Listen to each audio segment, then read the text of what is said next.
Here at Marquette University, we have so many amazing scholars researching, writing, and teaching about gender issues. And these gender scholars work in a wide range of areas and disciplines from across our campus. Recognizing this, the Institute for Women's Leadership is excited to announce the launch of our Research Spotlight series. Our goal for the series is to highlight some of the wonderful gender-related research being done on campus and with partners beyond its borders. Each month, we will showcase one scholar in a recorded video discussion. And during these discussions, we will hear about their research and the sometimes personal stories that led to it. I think you'll find these conversations as enlightening as I did, and I do hope that you'll tune in. All right, hello everyone. Welcome to this episode of the Research Spotlight series hosted by the Institute for Women's Leadership. Our goal for this series is to shine a light on some of the fantastic gender scholars at Marquette University and the incredible work that they're doing. I am Dr. Jenica Webster, and I am a co-director of the Institute, as well as an associate professor in the College of Business. And today we have with us Dr. Noelle Brigden, an associate professor of political science, who will share with us the work that she's doing examining the impact of powerlifting on empowerment for women in Central America who have experienced personal violence. So, Nicole, before we dive into your research, can you tell us a little bit about yourself? Well, I don't even know where to begin, but I'm a mother of two children. I have a 17-year-old and an 8-year-old. I'm a passionate powerlifter, which is something that's actually quite new in my life. It's something that I picked up during my year in postdoc after the fieldwork for my dissertation. Oh, wow. I grew up riding horses. I have a sort of unusual trajectory, perhaps, to academia in that I didn't complete high school. I dropped out in 9th grade very early on. And Really? by the time I was 16, I had to leave home. And so by the time I was 17, I realized that I was sort of in a dead end. And a friend called me up and she said, "I'm joining the Army and I'm scared." And I said, "Well, I'm not doing anything. I'll go with you." And off we went. I enlisted in the Army at 17 and I spent 4 years in the military. I left the Army after shattering a vertebra in my back and doing some spinal damage. Oh, my goodness. And at that point, I hadn't had any plan to my life. I only returned to school because I was offered veterans benefits that I knew I would be really stupid to turn down. But I was really down on school. I didn't expect to do well. I thought that I would major in animal husbandry because I had done ranch work before joining the military. So I just expected to sort of return to life before I had left for the Army. And when I got there, I took a Spanish class and it just threw open the windows to the world for me. I was engaged with film. I was engaged with literature. I began to understand or make sense of my own experiences in the military, being shuttled around the world through that engagement with film and literature in my Spanish classes. I began to understand how power worked by looking through that lens. And so I changed my major to international studies and then ended up ultimately doing a PhD, also in a sort of surprising life choice without much of a plan. And yeah, and I ended up here. So it was a sort of strange, circuitous route to becoming a professor and an academic. Oh, that is so interesting. What an incredible, vibrant past. That is just so interesting. And so you ended up going into political science then for your PhD. Is that when you made the transition? Yeah, so I originally became very inspired in my Spanish classes to pursue social justice issues. I thought I would be a labor organizer initially, and I did an internship doing labor organizing, but I actually discovered that I was pregnant with my son as an undergraduate. And I sat down and I really thought about what kind of parent I wanted to be, what kind of mother I wanted to be to my child. And I decided that I wanted to be able to give my child the kind of life where we travel around the world and we engage other people, that we work for social justice, but also that perhaps we live a life with a little bit more comfort and flexibility than what I imagined the rigors of being a labor organizer day in and day out for many decades would be. And so I thought the sensible choice would be to go do a PhD with my infant in tow. And I imagined really doing the dissertation as an excuse to be able to do the field work and bring my child with me So to incredible. engage the world. Yeah. And so people would say, well, in political science, it's unusual to do years of field work abroad. And they would say, what happens if you don't get a job after you've done all of this? And I thought, well, you don't understand. I'm actually doing the dissertation and becoming an academic to have an excuse to do this, not doing this to become an Sure. academic. Wow. And so really that put me on this surprising trajectory where I didn't know what I was getting into when I signed on to academic life.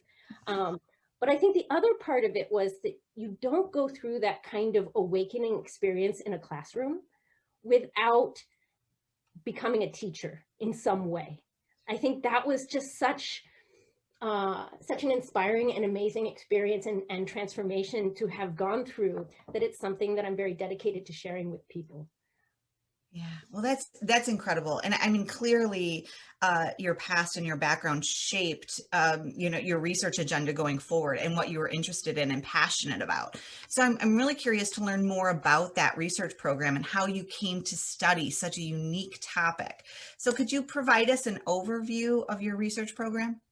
Yeah, so my research really has had two paths. And the first path has been about borders. And it's been about how people negotiate violence at borders as a site, and borders as a site of violence and resistance. And then the second newer path is really about bodies as a site of violence and resistance. And my interest in both of these is married by understanding how power functions at the margins, and as well as how everyday people have the capacity in what seem like mundane kinds of activities like working out in a gym or just moving from one place to the other, how those everyday activities of normal people actually shape larger global patterns of politics and possibility. Sure. So, I'd like to just kind of dive in a little bit deeper into that. So, you know, it's incredible how these two topics merge. So can you tell us a little bit more about how you came to study it? So was there a question or a challenge that you really set out to address when you started studying this work? Yeah. So should I start with the borders or should I start with the bodies, like the powerlifting piece? Most of Yeah, my published work up to this point has been on the migration part and sure. thinking about borders. And then the newest work, where I don't yet have findings, but I'm just sort of making my initial foray, is the work on the bodies. I mean, Well, obviously they came together. sure. Why don't we start off on the borders, your work there, and how you started to become really interested in it, and then maybe how you made that transition and that leap, or how you started to continue to how that started to continue to evolve. So with borders, I mean, I was born in Southern California. And as I've already talked about, my personal life and who I am as a person really shapes my research. And the experience of growing up close to the border in Southern California clearly made it evident to me right away how important that was to understand politics, the processes that unfold at borders. And for me growing up there, it was really clear that the border was imposed and that what was natural for people was to move. And I think you really get a sense of that in Southern California, not only with the movement between Tijuana and San Diego, where we're really de facto one integrated society that's then separated by the imposition of this border, but also California itself. My parents came from other parts of the United States. Everybody's from somewhere else at some point. It's the gateway to Asia. And so it's this wonderful kind of mobile place where people are, in an important sense, in transit, whether they're citizens or not. And so for me, it was very natural to imagine moving around the world. I had my own transnational journey in the military, and I was surprised to find out every time I was shipped around the globe, I would get to a military base and I would step outside of the base and I would be back in Tijuana. I would see the same kind of bordering processes around military bases around the globe. And so it became clear that if I wanted to understand American power and international relations, and larger cycles of the global political economy, I had to understand what was taking place on the ground at bases, at borders, at the margins of the global political economy. And migration was a great opportunity to study some of that. I think the other part that really appealed to me intellectually was that I'm fascinated by how these material practices that we engage in every day, without even thinking about them, can actually shape our social imagination and therefore shape political possibility. And gender is a wonderful example of this, because many of these daily practices are gendered, that we're engaging in. And we don't even realize how this connects with that larger kind of global political economy. And so that was sort of my inroad there, was that migration gave me the opportunity not only to speak to a social justice issue that I care deeply about because of my upbringing in Southern California, but also the capacity to enter into these intellectual questions about how our everyday lives are connected to global politics. Yeah, that's fascinating. That's fascinating. And tell us a little bit how that has evolved currently. Yeah, so my first book looked at the violence people suffer in transit when they cross Mexico in the context of the drug war from Central America, and their survival strategies during that crossing, and how those survival strategies over time shape the possibilities of the nation state. My next project went back to El Salvador, where I studied the spatialized patterns of violence that push people from El Salvador, looking at the borders between street gangs, the fragmentation of the urban landscape in gated communities, police violence, and place stigma, and how that shaped an experience that was de facto a lack of citizenship, where people lack the very basic kinds of guarantees for human security that we expect as part of their legal belonging or abode. So when I first started the migration work, I thought of migration as a rupture, where people would go from a space where they were legal citizens to being outside of the law and therefore more vulnerable. And what I found was that migration is in fact a continuation of vulnerability as opposed to a rupture. And people felt more safe during my fieldwork talking to me about their experiences of violence in transit, sometimes actively being smuggled across a border, than they do in their own homes in El Salvador, within the confines of their own walls, talking about the violence they're experiencing there. And that disparity in the voice tells us a lot about why people migrate under the current context. Can you expand on that a little bit? That's incredibly interesting. So they actually were more comfortable with you. They just felt safer with you as just out of their home, as they're just talking with you about their experiences, versus when they are in their home. What kind of experiences did they have, or what were they fearful of? So when we were talking about the violence people experience along the transit route, we were talking about predation from organized crime. We were talking about predation from their own smugglers. We were talking about predation from police and other authorities, and opportunist types of crimes that they were suffering as well. So we were talking about that, as well as oftentimes, I mean, we had unstructured conversations about why they left home too, that they would tell me about their experience of that fragmented landscape, which inspired then the rest of the work. Now, in El Salvador, in this project, I've been talking to people about the borders that separate communities with the gangs and the police violence, because we have this cycle of extrajudicial police violence against the communities. We have gangs that are fighting, where people get caught in a situation where they can't cross from one territory to the other because the competing gang may view them as a threat. They may try to charge them double extortion for conducting business on both sides of that territory. And so they come to a number of harms as a consequence of trying to be mobile in their own city. And in fact, it was partly that juxtaposition of violence where the borders are clearly known in El Salvador between street gangs and these non-state actors, these informal borders. People can take me to the corner where they can't cross. But you can wander the desert between Mexico and the United States in some places for days and lose track of what country you're in, you know?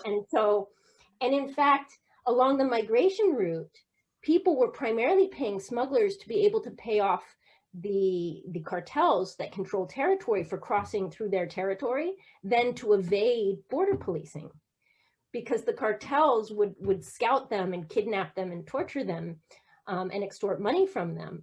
And it was the smuggler's job essentially to negotiate that passage more than anything else. And so it gave me a real sense of the fact that this globalization story has been occurring with extraordinary fragmentation, with problems of a lack of legitimate governance. And so when people talk about the violence people are experiencing in El Salvador that they're fleeing, they mischaracterize it as a gang crisis, when really it's a crisis of violence and a crisis about a lack of citizenship and human security. So that's the sort of extraordinary fragmentation and violence that people are experiencing that I'm trying to talk about with them in their home. But when you travel to these communities that are largely urban communities that are marginalized by these kinds of caught between police and gang, and let's not underplay the structural violence either. You walk through the community and oftentimes you'll see on many walls a saying that says ver, oír, callar, which means see, hear, shut up. That the control is so extraordinary that it was far more difficult to negotiate access and field work and kind of ethical research where I didn't feel like I was jeopardizing anyone in El Salvador than it was actually riding a freight train alongside smugglers and people moving in a clandestine manner across Mexico. So that for me says so much about the inequalities of the global political economy and what drives people into that migration route. So how did you so this was predominantly your research stream, and then, how did you come to then study the importance of bodies and in your, in your situation, powerlifting to impact the psychological well-being of folks in these situations? Can you describe that evolution? Yeah, so there's a couple different pieces here.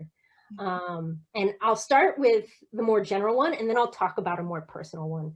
So very generally, I have become uneasy with my research on direct forms of violence because so many people now are talking about the gang crisis that I'm concerned that my research is quickly becoming a sort of heart of darkness narrative that focuses on one story coming out of Central America, that when I started on that story, nobody was telling, but now there's lots of people telling that story.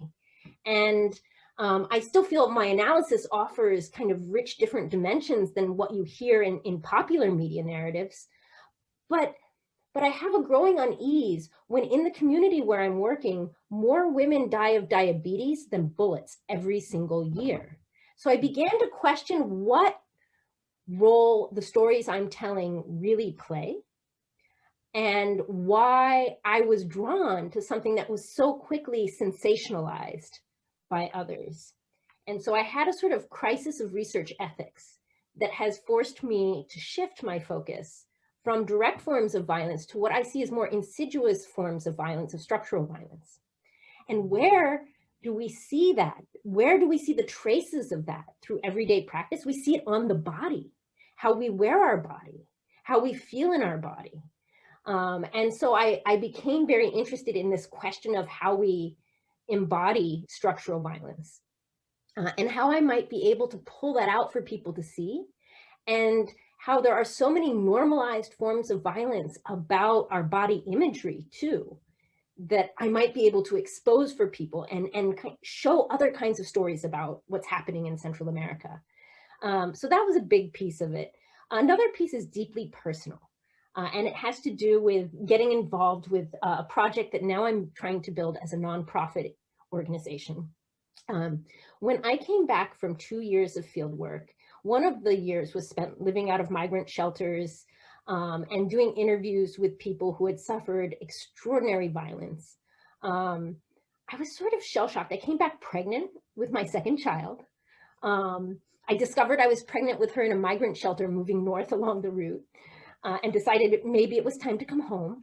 And I gave birth to my daughter with no maternity leave. So I gave birth to her over spring break and was back in the classroom teaching and writing my dissertation and then on to the job market. And all of this happened in very rapid succession. So I didn't really have time personally to process the experiences from my field work or the stories that I had collected. And I hit my postdoc. I had a wonderful postdoc at the Watson Institute at Brown. And I would stare at my computer in my suit, in my fancy office, and just feel this bizarre disconnect between the data I had collected and who I was. It was a sort of a bizarre crisis where I would read my own field notes and interview data and say, could this have really happened to me? Was I really there? Because at the time it felt so normal to be listening to stories of extraordinary torture and sexual violence and kidnapping and police brutality. And there was this, so to grapple with this disconnect, I made a rule, which was if I sat at my computer for a certain amount of time without writing anything, just sort of in disbelief, I had to get up and go to the gym and just move. And so I started lifting weights. I had chronic back pain from my spinal cord injury from when I was in my early 20s in the military, and it cured my back pain. And so then, of course, I took after it with the sort of enthusiasm of an evangelical converted, you know, once I did that. And what I found was that daily practice was a ritual that reaffirmed who I am. It revalued my body as a source of strength for me. And it just centered me every day on the right narratives I needed to be able to write about violence. And so when I went back to the field to do this project on the borders between street gangs, I was struggling to think about how I could connect with people.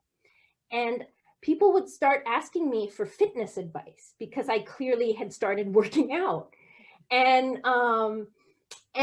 I decided that perhaps the way I could engage and be reciprocal with the communities was to teach women how to lift. It's really subversive to value women's body as a source of strength rather than beauty. And I thought, this is the gift that I as a person have to give to other people. And so I started these classes, but the boys all begged to get in because, as it turns out, young men were less able to travel across the city than the women to get to the gym. Because of their gender, they were likely to be viewed as threats by competing street gangs or by police. And so the young men actually also lacked access to fitness opportunities in very gendered ways.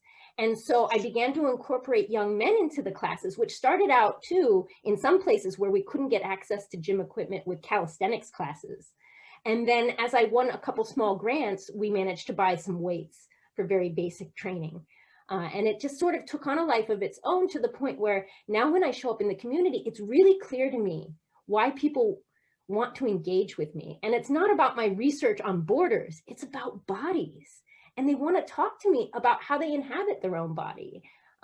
So that became for me a sort of new passion. And it merges then being able to produce research that might help shape this nonprofit idea, which I see as something that has to be implemented very carefully. Because my vision is that the gym can be a space for affirmation. It can be a space of acceptance. It can be a space for building effective bonds in community. But for that to happen, we have to be very careful because it can also become a space very quickly for body discipline and body shaming. And so how do you create a space where resistance training with weight can be resistance to gender norms and resistance to larger political structures that are bearing down on people's health? And so both in terms of how they wear trauma and experience violence, as well as these other forms of structural violence that have shaped their access to different lifestyles and nutrition. Oh, that's incredible. So, you just talked about how your research takes you into the field, and that's how you're collecting this data. So could you tell us a couple of anecdotal, experiences that you may have had when you're collecting this data for your research? So it's hard to distill, years of field work, and I mean, there's been so many joyous moments experienced in the field. I think that there's one that stands out that I've written about, which was a sort of a moment that I still turn back to make sense of and take away new insights. When I was in the migrant shelter working as a volunteer, and there was a man who arrived on the freight train, and he was in a wheelchair. And so it's really difficult to ride a freight train. I mean, people use their belt to strap themselves to the train so that if they fall asleep, they won't fall from it. It is physically very demanding. And this guy arrived in a wheelchair. So it was sort of phenomenal. And I was eager to interview him and find out about his experiences. And he was in fact the leader of a small group of people that were traveling together northbound. But every time I tried to interview him in private, a crowd would gather to listen to him talk. And, you know, he told these amazing stories, and I won't get them exactly right here, but to paraphrase, you know, he said he'd been to the United States many times. You know, he's made this crossing many times. And he told these amazing stories about his past crossings. The time that he was trying to make a getaway from Guatemalan police, and his girlfriend jumped on the back of his wheelchair, and down they sped through, you know, a hill using his wheelchair as his getaway car, and so forth. And so I finally got to the point where I said, but how did you cross the border in the desert? Who did you pay? And he said, I didn't pay anyone. And I thought, oh, a smuggler must have been a good Samaritan and just helped him. And I said, but who helped you? And he said, nobody helped me. And, you know, everybody, what do you mean? He said, from the migrant shelter, I could see the border in the distance, so I knew where to go. And when I got to the river, I fashioned myself a raft of plastic Coca-Cola bottles, and I rowed my way across the river. And when I got to the other side, I wheeled myself through the desert and up a hill. And in the desert on top of the hill, there was a man, and he said, wow, you've got balls. And then I rolled my way down to the highway in the desert, and there a bus stopped and a door opened. And the bus driver said, I can't let you on here because there's no handicap ramp. And he said, no problem. And I pulled myself up the stairs with my wheelchair behind me. And that's how I got to the United States. And at that point, he broke into a Christian rap song made just for me. And everybody was awestruck, but it was clear to me that of course, that it wasn't true. Like, it wasn't that it was not a factual telling of events. What was clear to me from that story was that I wasn't doing an interview, taking data about somebody who had traveled to the United States. I was watching someone get there in real time, performing a new kind of manhood for the entire audience, one that wasn't based in his brute strength, but was based in his endurance and his ingenuity, where that wheelchair had been transformed into a prop for a performance of a different kind of masculinity.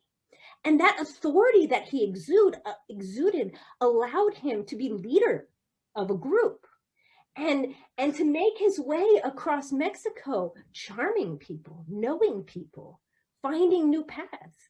And so for me, it was this amazing moment where so many of the identity categories, so many of the strategies that I assumed I understood for survival, including research strategies for my own survival as an academic, were denaturalized, were thrown into this sort of amazing question. And so I go back to that interview in that moment and relive my own sort of surprise over and over, because I learned things from that. So many things that I've taken for granted as a researcher, as well as a person. So that was one of my probably most cherished moments, I think, working in the migrant shelter. This seems like a good place to wrap up for part 1 of our Spotlight with Noelle Brigden. We do hope that you'll join us for part 2 of our conversation.